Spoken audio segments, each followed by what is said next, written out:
사도신경. 나는 전능하신 아버지 하나님 천재 창조주를 믿습니다. 나는 그의 유일하신 아들 우리 주 예수 그리스도를 믿습니다. 그는 성령으로 잉태되어 동정녀 마리아에게서 나시고 본디오 빌라도에게 고난을 받아 십자가에 못 박혀 죽으시고 장사한 지 사흘 만에 죽은 자 가운데서 다시 살아나셨으며 하늘에 오르시어 전능하신 아버지 하나님 우편에 앉아 계시다가 거기로부터 살아있는 자와 죽은 자를 심판하러 오십니다. 나는 성령을 믿으며 거룩한 공교회와 성도의 교제와 죄를 용서받는 것과 몸의 부활과 영생을 믿습니다. 아멘.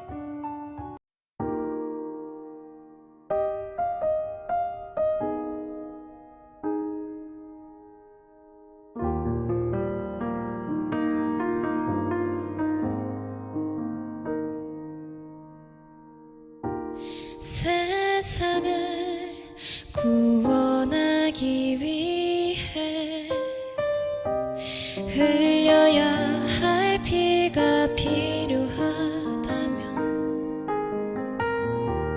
죄인을 대신하기 위해 희생의 제물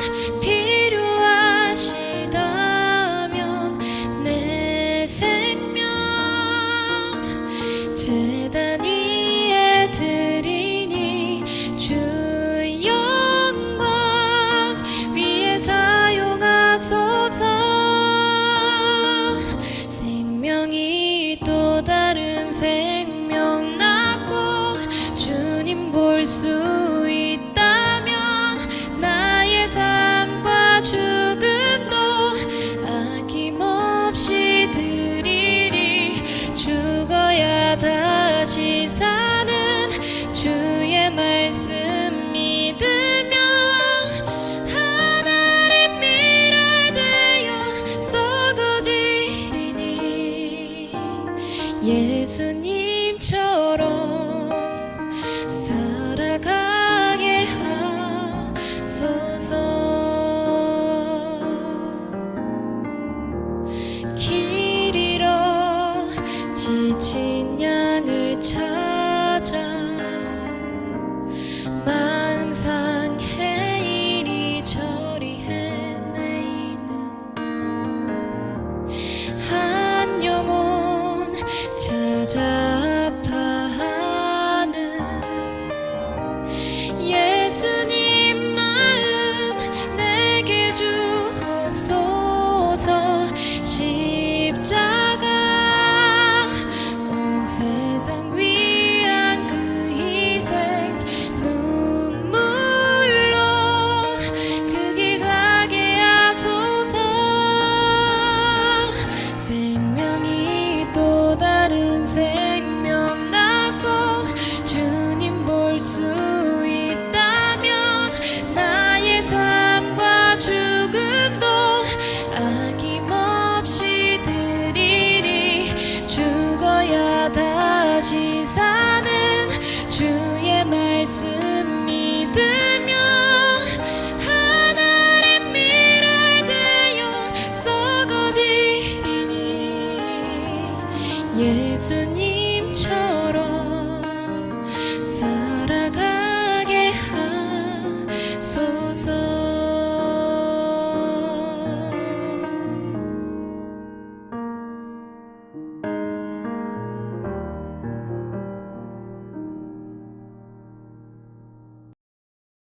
제5장.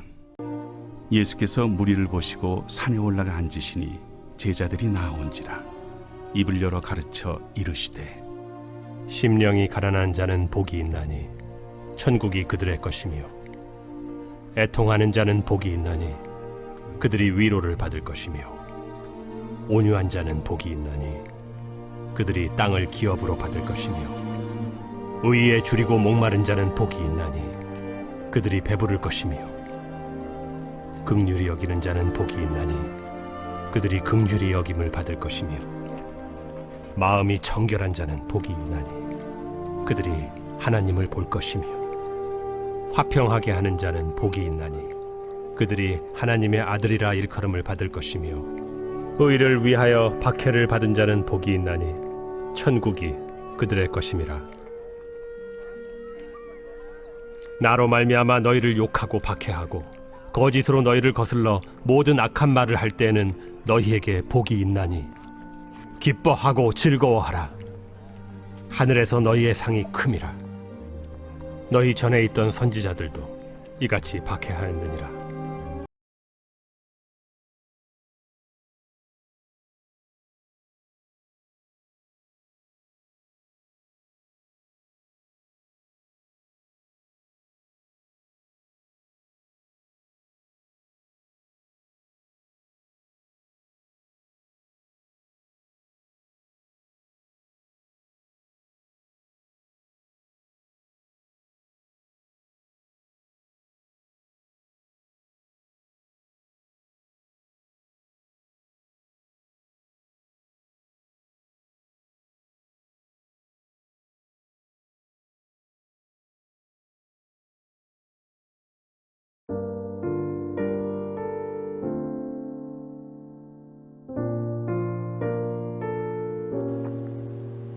샬롬. 오늘도 복된 하루입니다. 하나님께서는 우리 앞에 축복을 약속으로 두셨습니다. 하나님께서는 약속을 반드시 이루시고 또 성취하시는 분이시죠. 그러므로 우리 앞에 놓인 약속의 축복을 받아 누리는 것은 우리가 믿음으로 하나님을 바라보고 우리 삶에 하나님 마음에 합한 자 되어지고 순종과 믿음의 열매를 거둘 때 반드시 우리 삶에 임하게 될 줄 믿습니다. 하나님의 약속의 축복을 받아 누리는 우리 하루하루가 될 수 있길 원합니다. 오늘 말씀에 그 유명한 산상수훈 중에 예수님의 팔복에 관한 말씀을 읽었습니다. 이 본문을 새벽 시간에 다 말씀드리기는 어려울 것 같고 아침 시간에는 이 본문이 가지는 의의에 대해서 잠깐 생각해 봄으로써 이 말씀을 읽거나 묵상할 때 도움을 드리고자 합니다. 마태복음에서 산은 자연스러운 하나의 테마 중에 하나입니다. 예수님께서 종종 산으로 가셨다라는 행적도 더러 찾아볼 수 있죠. 그런데 우리가 이런 본문을 읽을 때 10중 8구는 이스라엘의 지형을 생각하게 되지만 그러나 당시에 이 히브리적 사고방식 그 개념에서는 산 또는 높은 언덕을 말하면 그것은 지형의 높고 낮음보다는 신전을 떠올리거나 또 모세가 올랐던 시내산을 떠올리는 것이 보다 자연스러운 접근입니다. 구약 성경에 등장하는 대부분의 이방 신전들은 산이나 언덕에 있었습니다. 즉 높은 곳에 있었던 것이죠. 또 뭐 그런 것보다는 이스라엘 민족에게 있어서 이 산의 첫 번째 개념은 무엇일까요? 그것은 모세가 하나님과 대면하기 위해 올랐던 시내산, 그곳에서 받은 율법이 산을 생각할 때 그들이 가진 첫 번째 개념이라고 볼 수 있습니다. 오늘 본문에 사용된 이 오로스라고 하는 단어는 영어의 mountain, 그래서 문자 그대로 그냥 산인데, 그러나 신약 성경에서 이 단어가 쓰여질 때는 대부분 히브리어 하르라고 하는 말을 대신하는 그 대역의 의미로 사용되었습니다.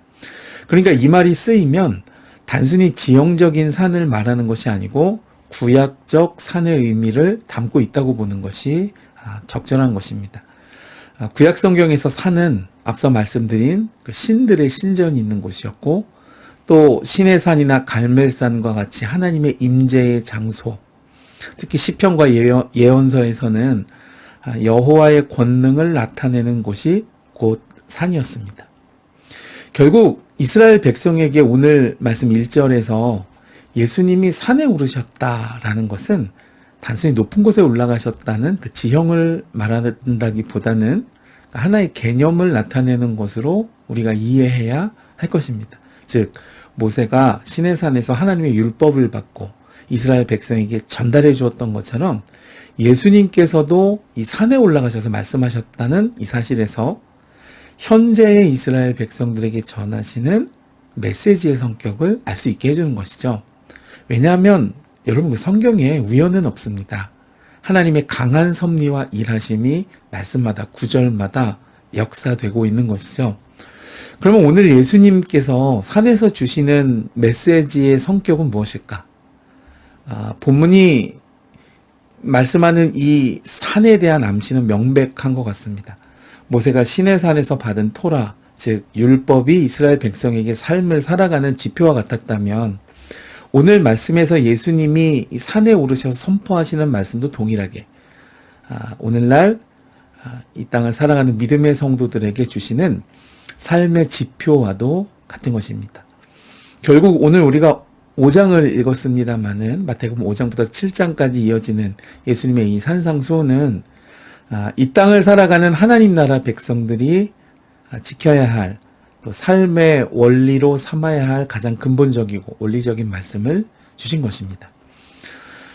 또한 여러분, 모세가 시내산에서 받은 계명이 택한 백성 이스라엘에게 주어진 하나님 나라의 삶의 방식이라면 오늘 예수님이 주시는 산상수훈은 어느 누구든지 믿음 안에서 하나님 마음에 합한 자들에게 하나님의 나라가 약속되어 있다는 사실을 분명히 하고 있습니다.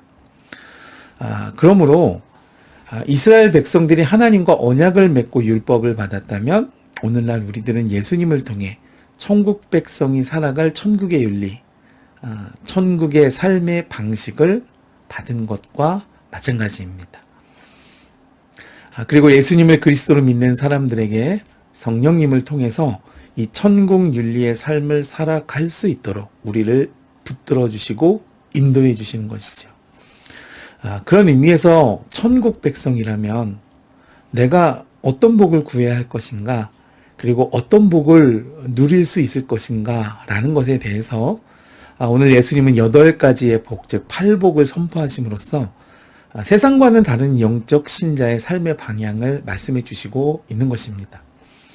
그래서 오늘 이 본문을 하나하나 다 새벽 시간에 말씀드리기에는 이 시간의 제약이 있고, 이러한 이 산상수훈 중에 특별히 이 8복에 관한 이 방향성, 말씀의 방향성을 기억하신다면 또 다른 어떤 것, 또 어떤 시간에 이 8복의 깊이 있는 해석을 접하시게 될 때 어떻게 내게 적용할 것인지 참되게 생각하고 받아들이실 수 있는 복된 성도 되실 수 있기를 주님의 이름으로 축복해 드립니다.